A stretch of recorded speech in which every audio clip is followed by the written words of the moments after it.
प्रिय मित्रांनो, लॉकडाऊनच्या वेळेला आपण पवित्र मिसा ही लाईव्ह स्ट्रीमिंग केली आणि पहिल्याच दिवशी जेव्हा आम्ही लाईव्ह स्ट्रीमिंग केली तेव्हा आम्हाला सुंदर अशा गोड प्रतिक्रिया SMS-द्वारे, व्हॉट्सअपद्वारे आणि फोनद्वारे ऐकायला मिळाल्या।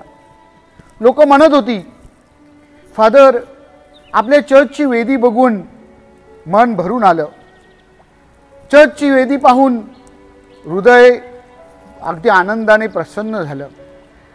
होय माझ्या प्रिय बंधू भगिनींनो, चर्चची वेदी ही चर्चची अस्मिता आहे। The altar is the presence of God. आणि म्हणून ह्या वेदीवरून आपण परमेश्वराचा अनुभव घेऊन आपल्या जीवनाला एक दिशा द्यावी अशी ख्रिस्तसभेची शिकवण आहे। अंधारातून प्रकाशाकडे, नैराश्यातून आशेकडे आणि असुरक्षिततेकडून सुरक्षिततेकडे धावपळ करण्यासाठी ही वेदी आपल्याला प्रेरणा देणारी आहे। व्हॅटिकन विश्व परिषद दुसऱ्याच्या शिकवणुकीनुसार पवित्र मिसाच्या वेळेला 5 प्रकारे प्रभू येशू ख्रिस्त पवित्र मिसामध्ये उपस्थित असतो। जे धर्मगुरू किंवा बिशप मिसा अर्पण करतात त्यांच्याद्वारे, जो देव शब्द आपण घोषित करतो त्याद्वारे, जो साक्रामेंट आपण स्वीकारतो त्याद्वारे, जो जनसमुदाय त्या पवित्र मिसाला उपस्थित असतो त्याद्वारे, आणि ज्या पवित्र वेदीवर ती मिसा अर्पण केली जाते त्याद्वारे प्रभू येशू ख्रिस्त ह्या वेदीवर उपस्थित असतो। म्हणून धर्मगुरू सुरुवातीला वेदीचं चुंबन घेतात आणि मिसा संपल्यानंतर वेदीचं चुंबन घेतात।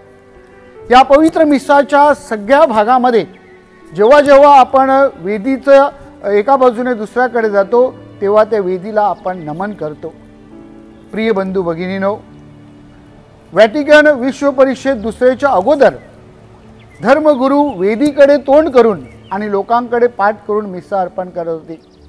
म्हणजेच आपल्या चर्चचा जो मागचा भाग आहे ती संपूर्ण ही पवित्र मिसाची वेदी होती। आणि म्हणून त्या वेदीचं महत्त्व जे आहे ते आज आपण समजावून घेणार आहोत। जर आपण बायबल बघितलं तर बायबलमध्ये 13 रेफरन्सेस आहेत। 13 वेळा प्रभू परमेश्वराने वेदी बांधण्यासाठी सांगितलेली आहे। नोहाला, अब्रामाला, आयझेकला, जेकबला, मोशेला, यहोशवाला, शास्त्रांना, पहिला राजा शौल आणि दावीद ह्यांना परमेश्वराने वेदी बांधण्यासाठी पाचारण केलेलं आहे। प्रिय बंधू भगिनींनो, आपली वेदी जी आहे ती खरोखरच आपल्याला बरंच काही शिकवणारी आहे। आपलं चर्च हे जेव्हा बांधण्यात आलं तेव्हा ते फ्रान्सिस्कन फादरांनी बांधलं असावं अशी शिकवण आहे। कारण आपल्या वेदीवर फ्रान्सिस्कन संस्थेचे 3 प्रमुख व्यक्तिमत्व हे आपल्याला पाहायला मिळतात। खुद्द संस्थापक संत फ्रान्सिस असिसी, त्यानंतर संत क्लेअर आणि संत अंतोनी पादुआचे, अशा 3 व्यक्तींचं चित्र आपल्या वेदीवर आहे। इतकंच नाही तर परमेश्वराने प्रभू येशू ख्रिस्ताला या जगात पाठवायचं होतं आणि म्हणूनच प्रभू येशू ख्रिस्ताची जगाला ओळख करून देण्यासाठी संत योहान बाप्तिस्ता ह्याला पाचारण करण्यात आलं आणि त्याचंही व्यक्तिमत्व आपल्या वेदीवर आहे। तसेच 16व्या शतकामध्ये स्पॅनिश मिशनरी जेव्हा भारतात आले आणि वसईत आले तेव्हा संत फ्रान्सिस झेवियरचं नाव हे प्रामुख्याने घेतलं जातं आणि त्यांचंही पुतळा आपल्या वेदीवर आहे। अशा प्रकारे या वेदीकडे पाहून जगाला ख्रिस्त देण्यासाठी आणि मिशनरी बनून ख्रिस्ताची साक्ष देण्यासाठी आपल्याला पाचारण व्हावं ही अपेक्षा आहे। प्रिय बंधू भगिनींनो, ह्या वेदीचा ही डॉक्युमेंटरी सादर करताना आम्ही सर्व फादर्स ह्यांनी विचार केला की आपल्या या तरुणांना आणि आपल्या मुलांना, आपल्या भाविकांना ह्या वेदीकडे पाहून त्यातील जे वेगवेगळे भाग आहेत त्याचा अभ्यास करून ह्या वेदीद्वारे परमेश्वराचा अनुभव घ्यावा हीच आमची एक इच्छा आहे। त्यासाठी फादर क्रिस्टोफर वाज आणि आपली IT टीम ह्याने खूप मेहनत घेतली आहे, परिश्रम घेतलेले आहेत आणि आपल्या वेदीचे जे सर्व भाग आहेत ते अगदी सुंदररित्या आणि मोजक्या शब्दामध्ये आणि चित्राद्वारे आपल्या पुढे मांडण्याचा प्रयत्न केला आहे। हेतू हाच की आपली जेव्हा पोरं, आपली जेव्हा युवक मिसाला येतील, आपले भाविक जेव्हा मिसामध्ये सहभागी होतील, तेव्हा वेदीकडे पाहून हे सर्व त्यांच्या डोळ्यासमोर असावं आणि त्याद्वारे परमेश्वराच्या उपस्थितीचा अनुभव त्या पवित्र मिसामधून यावा। हा एक आध्यात्मिक प्रयोग आहे। त्यासाठी आपण सर्वांनी सहकार्य करावे आणि तो यशस्वी करण्यासाठी आपण प्रयत्न करावेत। आपल्या युवकांमध्ये, आपल्या मुलांमध्ये, आपल्या भाविकांमध्ये आपल्या वेदीविषयी एक अभिमान निर्माण व्हावा आणि त्याद्वारे श्रद्धेमध्ये ते दृढ व्हावेत, अशी मी आपणास विनंती करतो। Thank you. God bless you. Praise the Lord. Hallelujah.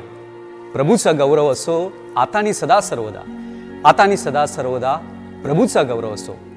ख्रिस्ता ठाई माझ्या प्रिय बंधू भगिनीनो, नंदाखाल चर्च प्रमुख वेदीचे काष्ठशिल्प या कार्यक्रमामध्ये आपल्या सगळ्यांचं हार्दिक स्वागत। चर्चमध्ये प्रवेश केल्यानंतर आपल्या समोर येते ती म्हणजे वेदी, वेदीचं काष्ठशिल्प आणि वेदीवर असलेले पुतळे। हे सगळं काही रहस्यमय आहे, म्हणजेच संपूर्ण वेदी ही आध्यात्मिक रूपात भरलेली असून ते एक रहस्य आहे। प्रत्येक चित्राचं एक रहस्य असते आणि या रहस्यामागे एक पार्श्वभूमी दडलेली असते। हीच पार्श्वभूमी आपण समजून घेण्याचा प्रयत्न करणार आहोत।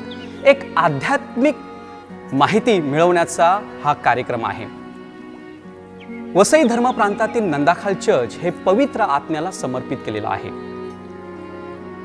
या चर्च मधील पुरातन वास्तू म्हणजे जी दिव्य भव्य आहे, जी मनमोहक आहे, जी पावित्र्याने मंडित आहे, आणि ती म्हणजे पवित्र वेदी आणि पवित्र वेदीची आरास। पवित्र वेदी म्हणजेच ऑल्टर किंवा आल्तार हे सर्व उपासना वेदीचं केंद्रस्थान आहे।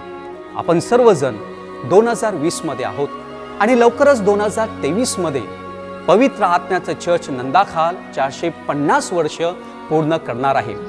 या वेदीवर अनेक वर्षापासून प्रभू येशू ख्रिस्ताचं बलिदान म्हणजे मिसा अर्पण करण्यात आलेला आहे। परंतु मिसा हा एका धर्मगुरूचा नसतो, मिसा हा भाविकांचा नसतो, तर मिसा हा खुद्द परमेश्वराचा आहे, कारण परमेश्वराचा पुत्र या वेदीवर अर्पण केलेला आहे। आणि म्हणूनच प्रभू येशू ख्रिस्ताचं दुःख, मरण आणि पुनरुत्थान स्मरून आपण सर्वजण आपली सहभागिता दाखवत असतो। We commemorate the passion, death and resurrection of our Lord Jesus Christ, and we do participate in the Paschal mystery of our Lord. म्हणूनच या चर्चमध्ये आल्यानंतर परमेश्वराच्या समोर या वेदीवर चांगलं जीवन जगण्याचं आपण वचन देत असतो। म्हणजे ही वेदी परमेश्वराच्या कृपेमध्ये, प्रभू येशू ख्रिस्ताच्या बलिदानामध्ये आणि पवित्र आत्म्याच्या सहवासामध्ये पावन झालेली आहे। चला तर आपण या वेदीवरून एक नजर स्पष्टपणे फिरूया। माझ्या प्रिय बंधू भगिनींनो, या वेदीवर आपल्याला 3 स्टँड दिसत आहेत आणि एक मुख्य वेदी दिसत आहे। प्रमुख धर्मगुरू जेव्हा मिसा अर्पण करण्यासाठी येतात तेव्हा ते प्रामुख्याने या वेदीला चुंबन घेतात आणि नंतर या स्टँड जवळ येतात। हा स्टँड म्हणजे प्रेसिडेन्शियल स्टँड। या स्टँडवरूनच, या जागेवरूनच पवित्र मिसाला सुरुवात होते आणि या पवित्र मिसाचा अंत देखील या जागेवरूनच केला जातो। या वेदीतील प्रामुख्याने 2 जागा आहेत, प्रभू शब्द विधी आणि प्रभू भोजन विधी। ही जागा आहे ती म्हणजे प्रभू शब्द विधी, जेथे देवाचा शब्द घोषित केला जातो आणि देवाचा शब्द घोषित करण्यासाठी प्रापंचिकांना देखील संधी दिलेली असते। म्हणजेच नियुक्त केलेला वाचक हा देवाचा शब्द घोषित करतो, धर्मगुरू शुभवर्तमान वाचतात व त्याचप्रमाणे देवाचा शब्द मोडून जागतिक परिस्थिती वास्तवतेला असं साजेसं ते प्रवचन करत असतात। या मुख्य वेदीचा जो मध्य गाभा आहे तो म्हणजे प्रभू भोजन विधी। हे माझ्या स्मरणार्थ करा हे शब्द आठवून धर्मगुरू प्रभू येशू ख्रिस्ताच्या शब्दाचं पालन करतात व आपल्या भाविकांच्या जोडीला मिसा अर्पण करतात।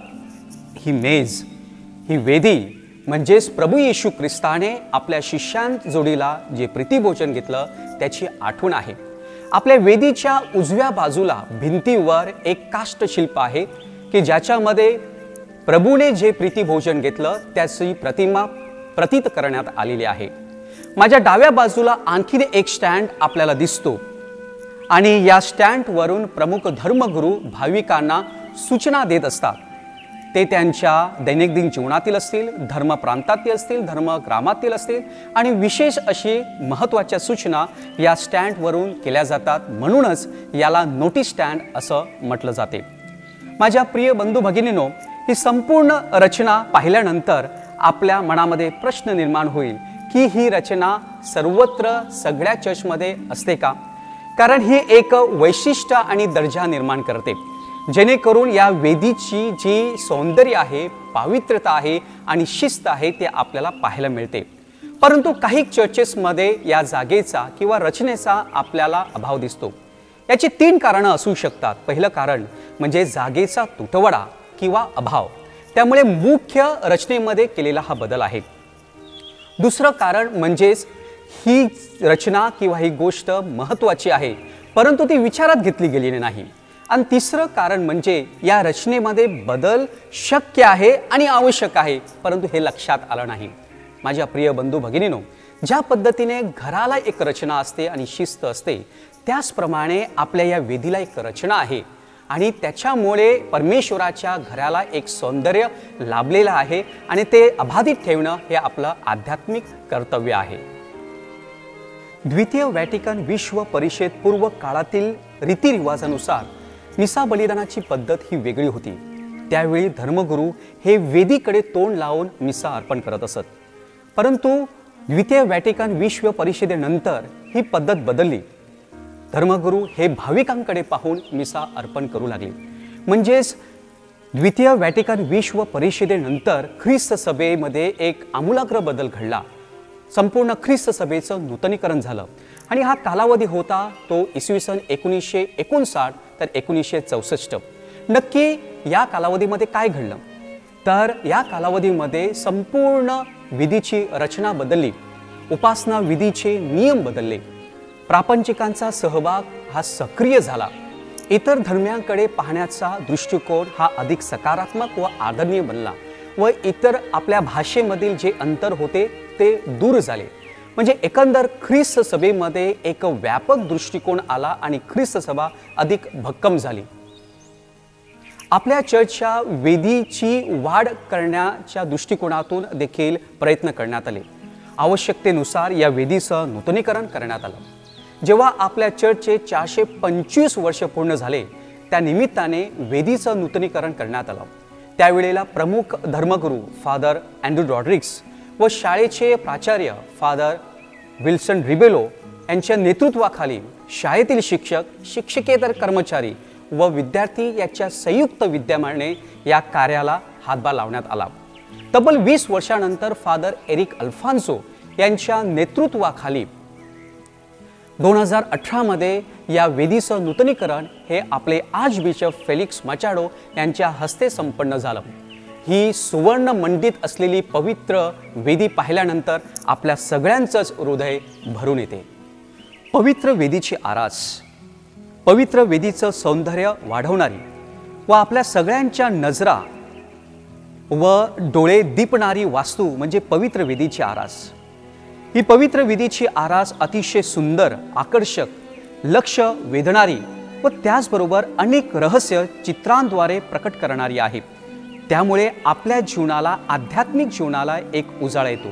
It is a beautiful decoration that depicts a deep theology and spirituality of a devotion life. या वेदीकडे पाहत असताना आपली नजर हटत नाही. सातत्याने या वेदीकडे पाहावेसे वाटते. या वेदीची आरास जी उभी आहे हिची उंची साधारणतः 28 फूट व रुंदी ही 18 फूट आहे. देवाराचं छत हे अर्धगोलाकृती म्हणजे घुमटासारखं आहे.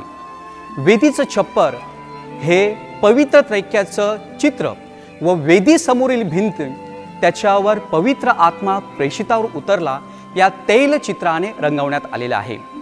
या वेदीमध्ये 3 आडवे व 3 उभे अशा प्रकारे 9 भाग आहेत आणि या नवरत्नामध्ये मोठी वेदी म्हणजे मोठे आल्तार हे कोंदण आहे.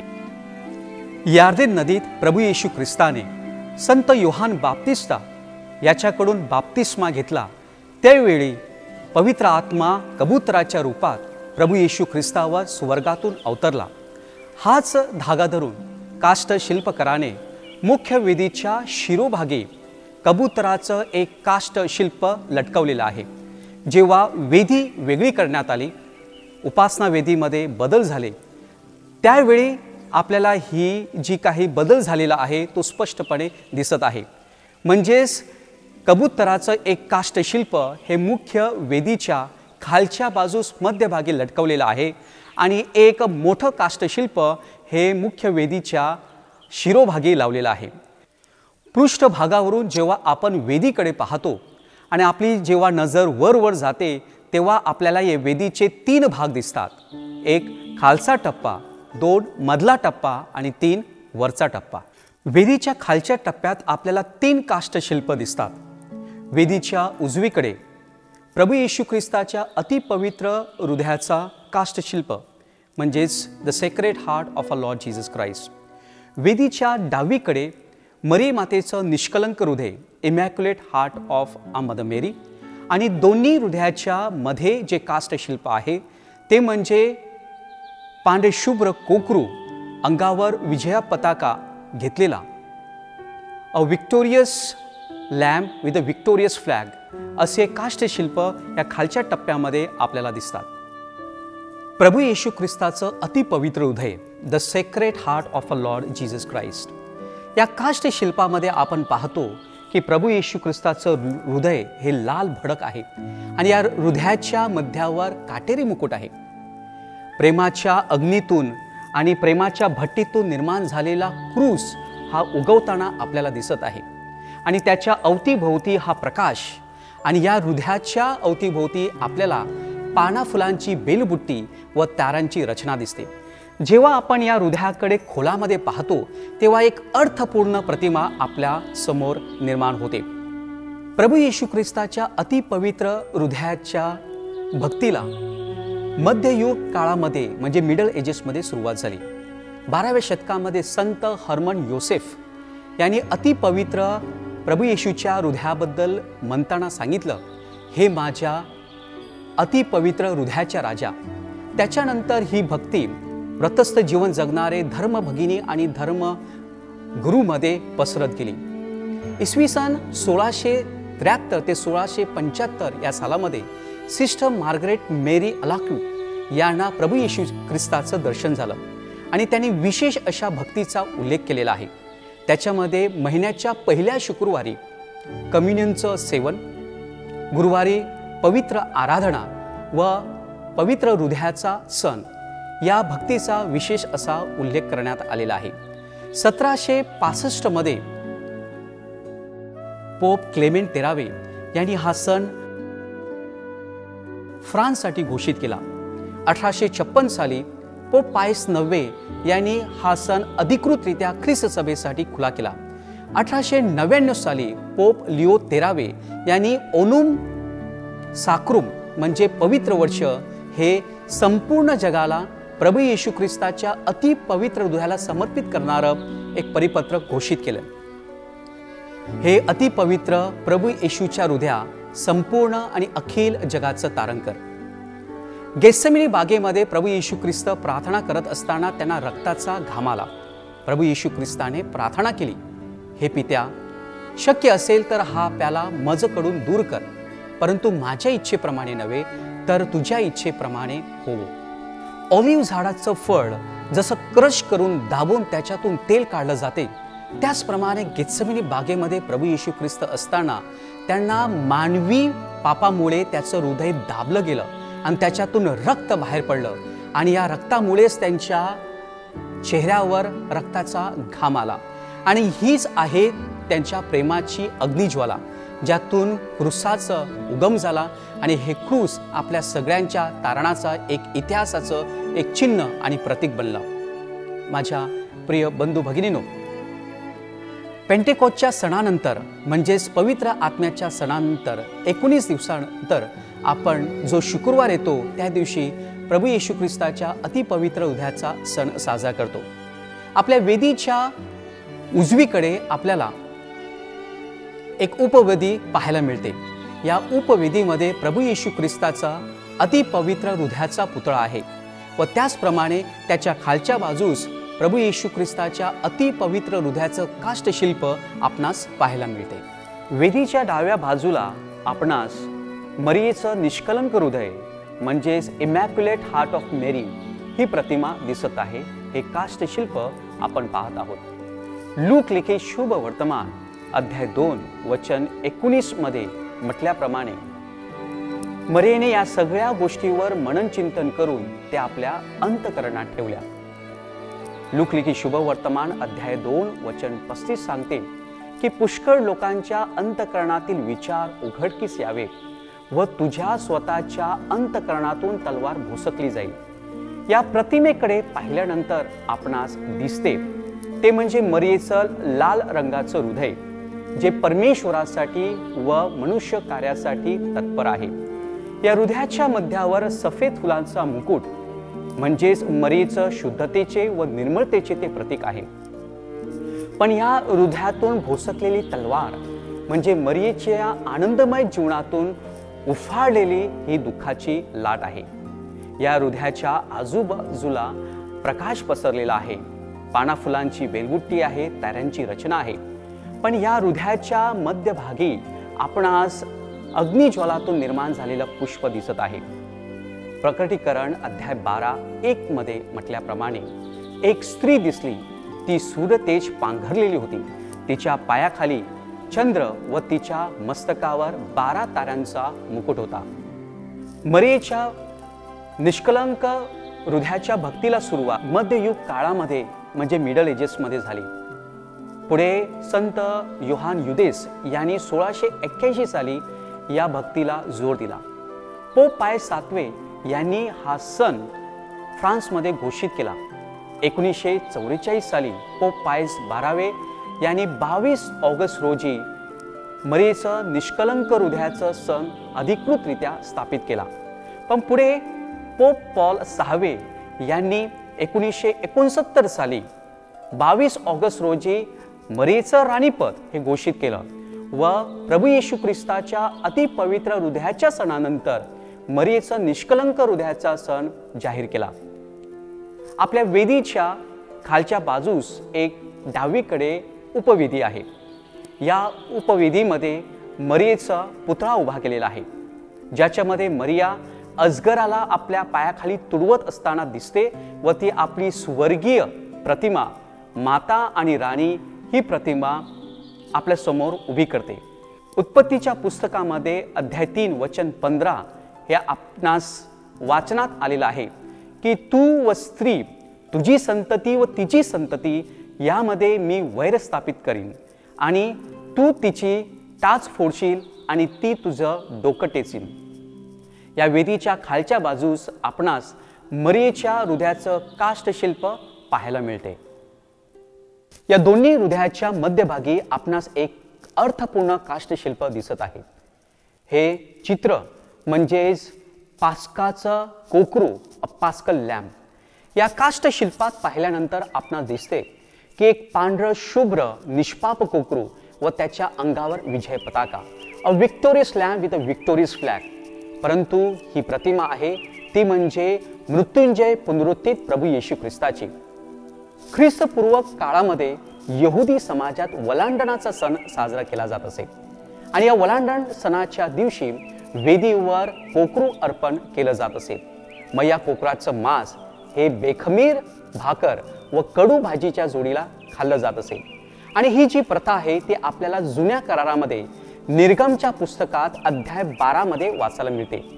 परंतु पुढे ख्रिस्ती समाजाच्या परंपरेनुसार नवीन करारामध्ये ही संकल्पना बदलली गेली, कारण येथे कोकराचं रक्त नव्हे तर परमेश्वराचं कोकरू म्हणजेच प्रभू येशू ख्रिस्ताच्या रक्तामध्ये संपूर्ण जगाला हे नवीन तारण प्राप्त झालेलं आहे।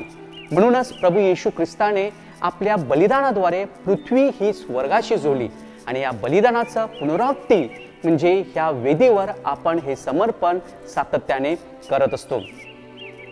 योहान लिखित शुभ वर्तमान अध्याय 1 वचन 29 व अध्याय 1 वचन 36 यामध्ये संत योहान बाप्तिस्ता आपल्याला सांगतात की हे जीवनाचं कोकरू आहे, याच्याद्वारे आपल्याला तारण प्राप्त झालेलं आहे व संपूर्ण जगाची आपल्याला पापातून मुक्तता मिळालेली आहे आणि एक नवीन संजीवनी मिळालेली आहे. म्हणजेच या काष्ठशिल्पामध्ये दिसलेलं हे कोकरू म्हणजे प्रभू येशू ख्रिस्ताचं बलिदान आहे, जो पापावर व मरणावर विजय मिळवतो. आणि हे या काष्ठशिल्पामध्ये ठळ करण्यात आलेलं आहे. जेव्हा धर्मगुरू प्याला आणि भाकर उंच करतात तेव्हा ते म्हणतात, जगाची पापे दूर करणारे देवाचे कोकरू पहा. या कोकराच्या भोजनास निमंत्रण झालेले आपण सर्व धन्य. आणि यावेळेस भाविक उत्तर देतात. त्यांच्या मुखावर शब्द असतात, हे प्रभो, मी तुझा स्वीकार करावा इतका मी योग्य नाही, परंतु एक शब्द मात्र बोल म्हणजे मी बरा होईल. वेदीवरील 4 शुभ वर्तमानकाराची प्रतिमा व वेदीचे 4 स्तंभ. मधल्या टप्प्याच्या खालच्या बाजूस आपल्याला 4 सुवार्तिक म्हणजे 4 शुभ वर्तमानकार दिसत आहेत व या 4 शुभ वर्तमानाच्या वरच्या बाजूस आपल्याला 4 स्तंभ दिसत आहेत. हे आहे ख्रिस्त सभेची आधार बाजू, कारण या 4 शुभ वर्तमानकारांनी भक्कम बाजू ख्रिस्त सभेसाठी मांडलेली आहे. यहेजकेलच्या पुस्तकात पहिल्या अध्यायामध्ये ही संकल्पना मांडण्यात आलेली आहे. हा एक दिव्य दृष्टांत आहे. पण त्याचबरोबर प्रकटीकरणाच्या पुस्तकात अध्याय 4 वचन 6 आणि 8 ह्या वचनात देखील ही संकल्पना आपल्यासमोर ठेवण्यात आलेली आहे. पुढे 2ऱ्या शतकामध्ये संत एरिनेस यांनी ही संकल्पना चांगल्या प्रकारे आपल्या शब्दात त्याचं स्पष्टीकरण आपल्याला दिलेलं आहे. बायबलमधील नवा करारातील पहिलं पुस्तक म्हणजे संत मत्तेचं पुस्तक. संत मत्तेसाठी मानवी चेहऱ्याचा प्रतिमा वापरण्यात आलेली आहे. मग मानवी चेहरा का? तर मत्तेच्या शुभ वर्तमानामध्ये अध्याय 1 वचन 1 पासून आपणास प्रभू येशू ख्रिस्ताची वंशावळ पाहायला मिळते.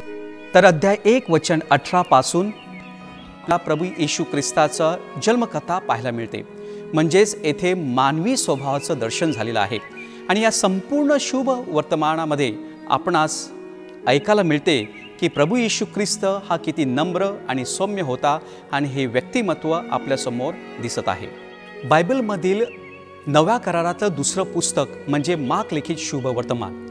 मार्क लिखित शुभ वर्तमानाची सुरुवात ही अध्याय 1 वचन 3 मध्ये सांगितल्याप्रमाणे अरण्यात घोषणा करणाऱ्याची वाणी झाली.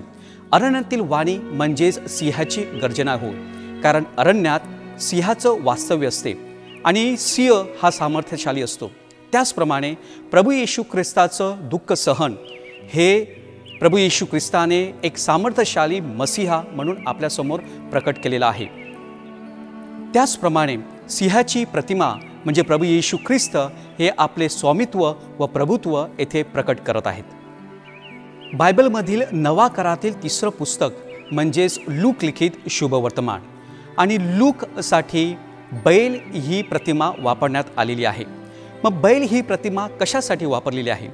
व्यक्तीच्या अर्पणासाठी कबूतर किंवा होल्याच्या जोड्या आणि घराण्याच्या अर्पणासाठी कोकरू, तर सगळ्यांच्या अर्पणासाठी बैल हे अर्पण म्हणून वापरलं जात असे. लूक लिखित शुभ वर्तमानाचा मध्य गाभा म्हणजेच प्रभू येशू ख्रिस्त हे सगळ्यांसाठी अर्पण केलेलं बलिदान आहे. आणि म्हणूनच परमेश्वराने प्रभू येशू ख्रिस्ताच्या बलिदानामध्ये सगळ्यांचं तारण केलेलं आहे. म्हणून बैल ही प्रतिमा या शुभ वर्तमानामध्ये प्रभू येशू ख्रिस्ताचं याजकपद घोषित करते, पण त्याचप्रमाणे सगळ्यांसाठी समर्पित जीवन देखील प्रकट करते. बायबलमधील 4थं शुभ वर्तमान म्हणजेच योहान लिखित शुभ वर्तमान. आणि योहानसाठी गरुड पक्षाचं प्रतीक चिन्ह वापरण्यात आलेलं आहे. मग गरुड पक्षाचं चिन्ह कशासाठी? ज्याप्रमाणे गरुड हा आकाशातून जमिनीवर झेप घेतो, त्याचप्रमाणे देवाचा शब्द या जमिनीवर आलेला आहे. आधी शब्द होता, शब्द देवासह होता आणि शब्द देव होता. म्हणूनच प्रभू येशू ख्रिस्त हा मानवी रूपामध्ये या धर्तीवर आला आणि त्याद्वारे सगळ्यांचं तारण झालेलं आहे. म्हणूनच गरुड पक्षी म्हणजेच प्रभू येशू ख्रिस्त हे सार्वकालिक जीवनाचे वचन असून ते आपणासाठी सार्वकालिक जीवनाची भाकर आहे, हे ते स्पष्ट होते. वेदीचा मधला टप्पा आल्ताराचा मधला भाग हा अप्रतिम असून पुरातन काष्ठशिल्प कलेचे व कलाकुसरीचे सगळे कसब याच्यामध्ये ओतलेले आहेत. 12 फुटाचे 2-2 भक्कम असे खांब दोन्ही बाजूला असून मध्यभागी आपणास क्रुसावर खिळलेल्या प्रभू येशू ख्रिस्ताचा पुतळा भाविकांसमोर ठेवण्यात आलेला आहे. प्रभू येशू ख्रिस्ताचा हा पुतळा म्हणजेच मध्ययुगातील आल्ताराच्या स्थापत्य कलेचे एक उच्च बिंदू आहे, एक केंद्रबिंदू आहे, एक मध्यबिंदू आहे. जेव्हा भाविक चर्चमध्ये प्रवेश करतात तेव्हा त्यांची नजर या क्रुसाला खिळल्याशिवाय राहत नाही. माझ्या प्रिय बंधू भगिनींनो, प्रभू येशू ख्रिस्ताच्या या क्रुसाकडे आपण थोड्या वेळ शांत चित्ताने पाहूया. काल्वरीच्या टेकडीवर प्रभू येशू ख्रिस्ताला खिळण्यात आले. त्यावेळी त्यांनी संपूर्ण जगाला एक प्रेमाचा आणि क्षमेचा कानमंत्र दिला. बापा, त्यांना क्षमा कर, कारण ते काय करत आहे ते त्यांना समजत नाही. आणि अशा प्रकारे प्रभू येशू ख्रिस्ताने आपला आत्मा परमेश्वराच्या हाती समर्पित केला. जेव्हा आपण चर्चमध्ये जातो तेव्हा आपल्याला उंच अशी वेदी दिसते, कारण वेदीकडे गेल्यानंतर आपल्याला काल्वरी टेकडीवर प्रभू येशू ख्रिस्ताच्या बलिदानाची आठवण होत असते. या वेदीच्या या क्रुसाच्या माथ्यावर पाहिल्यानंतर आपणास एक इन्स्क्रिप्शन दिसते, एक पाटी दिसते. आणि ही पाटी 3 भाषेमध्ये लिहिलेली आहे, हिब्रू भाषेत, ग्रीक भाषेत आणि लॅटिन भाषेत. त्याच्यावर नाव कोरण्यात आलेलं आहे INRI, म्हणजेच येसूस नाझारेनुस रेक्स इएदोरुम, म्हणजेच Jesus of Nazareth, the king of the ज्यूज, यहुद्यांचा राजा नाझोरी येशू. ही वेदी कोणत्या संघाच्या धर्मगुरूने तयार केली असावी असा प्रश्न साहजिकच आपल्या मनामध्ये येत असेल, पण त्याचं उत्तर हे वेदीवरील काष्ठशिल्पामध्येच दडलेलं आहे. येशू ख्रिस्ताचा जो पुतळा आहे त्याच्या पायाशी उजव्या बाजूला आपल्याला असिसीकर संत फ्रान्सिस हे साक्षात्कार अवस्थेमध्ये आपल्याला दिसतात. संत फ्रान्सिस ऑफ असिसी याचा सण आपण 4 ऑक्टोबर रोजी साजरा करतो. संत फ्रान्सिस ऑफ असिसी यांचा जन्म हा इटलीमधील असिसी या गावात 1182 साली झाला. ते एका व्यापाराचे पुत्र होते आणि ते श्रीमंत घराण्यातले होते. म्हणूनच त्यांच्या आयुष्यातील पहिली 20 वर्ष हे ख्याली खुशालीमध्ये, चैनबाजीमध्ये आणि ऐशो आरामामध्ये गेली. परंतु हे जास्त काळ टिकलं नाही. त्यांच्या जीवनामध्ये कलाटणी आली. त्यांनी आपलं घरदार सोडलं, श्रीमंती आणि संपत्तीवर त्यांनी पाणी सोडलं आणि ते संन्यासी झाले. फ्रान्सिस, माझं चर्च दुरुस्त कर. फ्रान्सिस, रिपेअर माय चर्च. या शब्दाने आणि या वाक्याने आणि या परमेश्वराच्या दर्शनाने त्याचं संपूर्ण जीवन हे बदललं आणि म्हणूनच त्यांच्या मिशनरी कार्याला ते झपाट्याने सुरुवात केली. फ्रान्सिस हे धर्मगुरू नव्हते, परंतु फ्रान्सिस हे डिकन, धर्मसेवक म्हणून प्रभूच्या मळ्यामध्ये कार्य करत होते. इसवी सन 1226 मध्ये त्यांचा मृत्यू झाला. प्रभू येशू ख्रिस्ताच्या पुतळ्याच्या पायाशी डाव्या बाजूला आपणास संत फ्रान्सिस संघाच्या महिलेच्या संघटनेची संस्थापिका संत क्लेअर ही ध्यानस्थ अवस्थेमध्ये आपल्याला पाहायला मिळते. संत क्लेअर ही व्रतस्थ कुमारी असून तिचा सण आपण 11 ऑगस्ट रोजी साजरा करतो. संत क्लेअरचा जन्म 1193 व तिचा मृत्यू हा 1253 साली झाला. संत फ्रान्सिसच्या प्रवचनाचा प्रभाव संत क्लेअरवर झाला व त्यामुळेच तिने वैराग्याचे वस्त्रे अंगीकारले व ख्रिस्ताच्या नावाने तिने गरिबीचं व्रत स्वीकारलं. संत क्लेअरच्या आध्यात्मिक नेतृत्वाखाली पुअर क्लेअर संस्थेची तिने स्थापना केली व मुलींच्या शिक्षणासाठी व मुलींच्या सर्वांगीण विकासासाठी तिनं अनेक शाखा निर्माण केल्या. संत क्लेअर आपणास सांगतात की मला जसे वागवायचे आहे तसे वागवा, कारण माझं सर्वस्व हे प्रभूच्या चरणी मी समर्पित केलेलं आहे. मी संपूर्णपणे तुमची आहे. माझी स्वतःची अशी काहीच इच्छा नाही. मग या 2 प्रतिमा आपणास वेदीवर का बरे दिसतात? याचा अभ्यास केल्यानंतर आणि शोध केल्यानंतर आपल्या लक्षात येईल की 16व्या शतकामध्ये आपल्या वसई प्रांतात जेजुएट, डॉमिनिकन्स, अगस्टिनियन व मुंबई धर्म प्रांतातील धर्मगुरू हे कार्य करत होते, परंतु उत्तर वसईचा भाग हा फ्रान्सिस्कन संघाकडे होता आणि त्यामुळेच फ्रान्सिस्कन संघातील धर्मगुरूंनी जेव्हा हे ख्रिस्त मंदिर उभारलं तेव्हा त्यांच्या संस्थेचे संस्थापक असिसीकर संत फ्रान्सिस व महिला संघटनेचे संस्थापिका संत क्लेअर यांना त्यांनी आल्ताराचा बहुमान दिला। मधल्या टप्प्यात डाव्या बाजूला एक पुरुषभर उंच अशी मूर्ती दिसते आणि ती आहे संत अंतोनीची। संत अंतोनी हे फ्रान्सिस ऑफ असिसी यांचे निकटवर्ती अनुयायी व एक चमत्कार करता संत। त्यांच्या लोकप्रियतेमुळे त्या संघाच्या धर्मगुरूंनी त्यांना वेदीवर आल्ताराचा हा मान दिलेला आहे।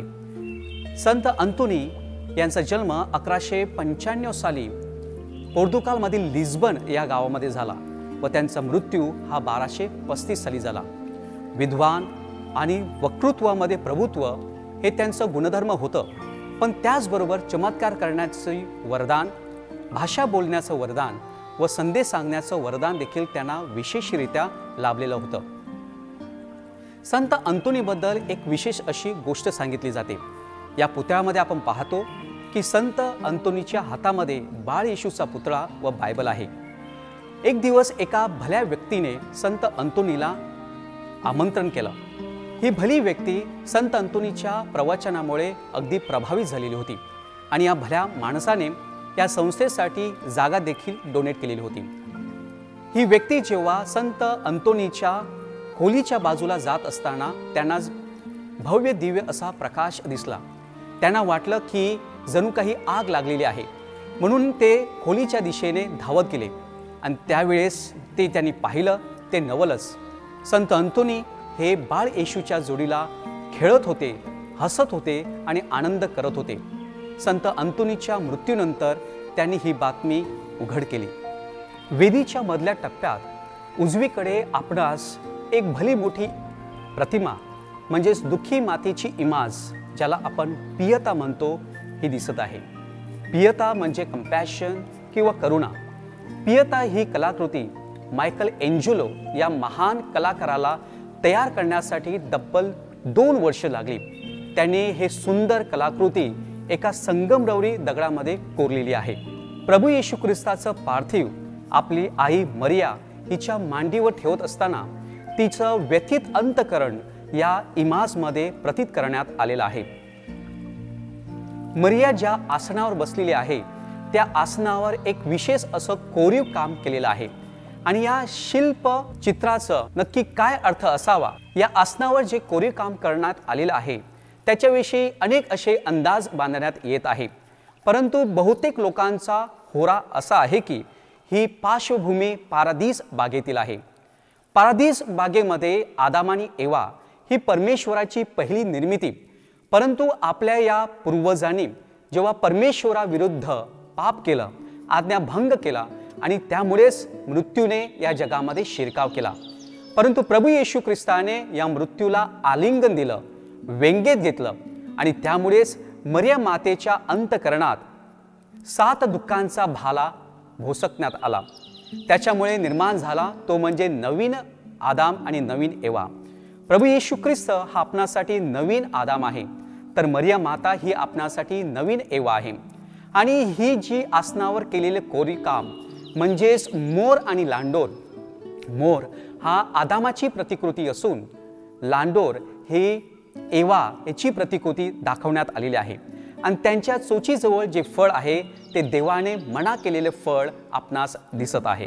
नंदाखाल चर्च हे पवित्र आत्म्याला समर्पित केलेलं आहे, म्हणूनच पवित्र आत्म्याची कबुतराकृती प्रतिमा आपणास या वेदीच्या शिरोभागी पाहायला मिळते। या काष्ठशिल्पाच्या खालच्या बाजूस आपणास देवदूताने मरेला संदेश दिला हा देखावा देखील पाहायला मिळतो। लूक लिखित शुभ वर्तमान अध्याय 1 वचन 26 ते 38 मध्ये देवदूताने जो मरियेला संदेश दिला त्याच्यामध्ये पवित्र आत्म्याचा वर्षाव मरिये मातेवर झालेला आहे। हे मरिया माते, तू कृपापूर्ण आहेस आणि तुझ्या उदराचे फळ येशू हे धन्य आहे आणि ते पवित्र आत्म्याच्या योगाने देहधारी होणार आहे। गॅब्रिएल देवदूताने हा संदेश दिला आणि म्हणूनच देवदूताचा हा संदेश हा आपणासाठी स्वर्गीय तारणाची एक दिव्य वाणी होती. वेदीच्या वरच्या बाजूस डावीकडे आपणास संत फ्रान्सिस झेवियर याचा पुतळा दिसत आहे. संत फ्रान्सिस झेवियर याचा सण आपण 3 डिसेंबरला साजरा करतो. संत फ्रान्सिस झेवियर यांचा जन्म स्पेनमधील नवारे या गावामध्ये 1506 साली झाला व त्यांचा मृत्यू हा 1552 साली झाला. संत फ्रान्सिस झेवियर हे खूप हुशार, तल्लख बुद्धीचे व महत्वाकांक्षी होते. माणसाकडे पैसा असला आणि प्रसिद्धी असली तर अक्षरशः परमेश्वर गुडघे टेकून त्याच्या भेटीसाठी येतो असा घमेंडी आत्मविश्वास तो बाळगून होता. परंतु प्रत्येक माणसाच्या जीवनामध्ये यू-टर्न येतोच. प्रत्येक माणसाच्या जीवनामध्ये बदल घडतोच. माणसा संपूर्ण जग कमावला परंतु स्वतःचा आत्मा गमावला तर काय लाभ. या बायबलच्या एका वचनाने संत फ्रान्सिस झेवियरचं जीवन बदललं. तो मिशनरी म्हणून गोवामध्ये आला, भारतामध्ये आला आणि त्याने विशेष असं कार्य भारतीयांसाठी केलं. वेदीचा वरचा टप्पा. वेदीच्या उजव्या बाजूस आपणास संत योहान बाप्तिस्ता याचा पुतळा दिसत आहे. संत योहान बाप्तिस्ता हा जुन्या करारातील शेवटचा संदेष्टा. जखऱ्या व एलिशिबा हे त्यांचे आई वडील. जखऱ्या व एलिशिबा हे वयोवृद्ध असताना परमेश्वराची कृपा त्यांच्या जीवनामध्ये उतरली. संत योहान बाप्तिस्ता हा प्रभू येशू ख्रिस्तासाठी मार्ग आणि आवाज होता. संत योहान बाप्तिस्ता विषयी नवीन करारामध्ये सांगण्यात आलेला आहे. त्याचा जन्म, त्याची जीवनशैली, त्याचं सुवार्थिक कार्य आणि सरते शेवटी त्याचा झालेला शिरच्छेद. पण संत योहान बाप्तिस्ता हा नम्र होता आणि म्हणूनच प्रभू येशू ख्रिस्ताठाई आपली नम्रता व्यक्त करताना ते सांगतात की माझ्या मागून येणारा आहे तो धन्य, त्याच्या पायतणाचा बंद सोडण्याची माझी लायकी नाही. He must increase and I must decrease. वेदीच्या मध्यभागी आपणास साक्रामेंताची पेटी दिसत आहे. ही साक्रामेंताची पेटी म्हणजेच प्रभू येशू ख्रिस्ताचं शरीर, आशीर्वाद केलेली भाकर, कम्युनियन म्हणजे साक्रामेंतो या पेटीमध्ये ठेवलेलं असते. साक्रामेंताची पेटी म्हणजेच नवीन करार आपणासाठी परमेश्वराने केलेला आहे. ज्या पद्धतीने जुन्या करारामध्ये कराराचा कोश होता त्याचप्रमाणे ख्रिस्ती विचारसरणीनुसार कराराचा कोश म्हणजेच प्रभू येशू ख्रिस्ताचं बलिदान, जे आपण भाकर आणि द्राक्ष रसाच्या रूपामध्ये सातत्याने सेवन करत असतो.